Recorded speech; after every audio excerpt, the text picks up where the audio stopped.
আমরা যারা সেলফিন অ্যাপ ব্যবহার করি, সেলফিন অ্যাপস এর মধ্যে লেনদেন করি, অনেকের প্রবলেম হচ্ছে আপনি একই অ্যাপস দুই ডিভাইসে লগ ইন করতে পারবেন না। লগ ইন করতে হলে আপনাকে কাস্টমার কেয়ারে ফোন দিয়ে আপনাকে অ্যাপ্রুভ করতে হবে।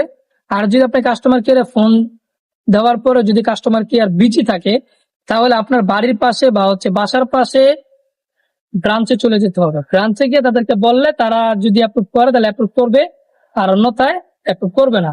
সাধারণত আমরা যেটা জানি, ব্যাংকের যে অ্যাপস গুলো আছে সেগুলো একটা ডিভাইসে ব্যবহার করা যায়। এখন প্রবলেম হচ্ছে যারা বাইরের দেশে থাকেন তাদের 2টা বা 3টা ডিভাইসে একই অ্যাপস লগ ইন করতে চাচ্ছে, এটা হবে না।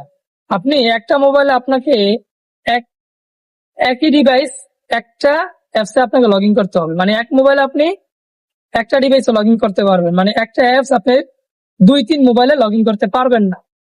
যদি পারেন তাহলে আপনাকে সরাসরি ব্যাংকে যেতে হবে, আর না হলে কাস্টমার কেয়ারের সাথে কথা বলে আপনাকে এটা অ্যাপ্রুভ করে নিতে হবে।